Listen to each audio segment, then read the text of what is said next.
Ahojte, ja som Ivka a tento rok som sa rozhodla zapojiť do Jesus Revolution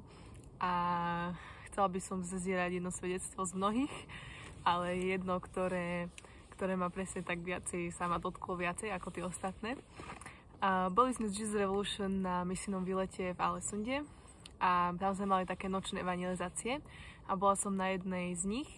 ale v tú noc som bola úplne sklamaná, lebo nič sa nedialo, žiadni ľudia nechceli so mnou rozprávať. So všetkými, čo som išla, tak neboli otvorení. Až potom som sa zastavila a povedal som Bohu, že dobre Bože, dávam ti 5 minút na to, že by si ma použil. A ak tých 5 minút prejde, idem naspäť dovnútra. No a 5 minút prešlo a ako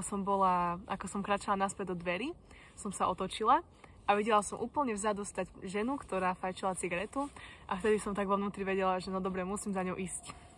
Tak som rýchlo zobrala kamarátku so mnou, že poď so mnou, utekali sme za ňou, ale ja som sa s ňou rozprávala a do začiatku tá žena vôbec nebola otvorená, nechcela,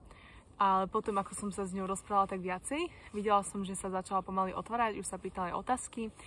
a potom som jej povedala, že vlastne, že prečo som prišla, že Boh klope na jej dvere, že má ich otvoriť a videla som, ako tá žena úplne plakala a tak som sa spýtala, že či chce prijať Ježiša do svojho života a ona, že áno. A celý ten moment bol taký, tak proste to bol vedený Duchom Svätým, že ja som nemusela ani nič sa nejak snažiť rozprávať zo svojej sily, ale vedela som, že Duch Svätý je so mnou a som sa s ňou pomodlila, prijala Ježiša a potom mi ešte povedala, že má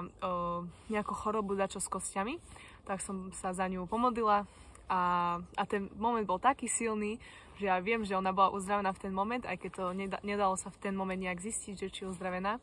ale vedela som, že Duch Svätý je tam a že on koná, že s ním je sila. Tak, to je to svedectvo.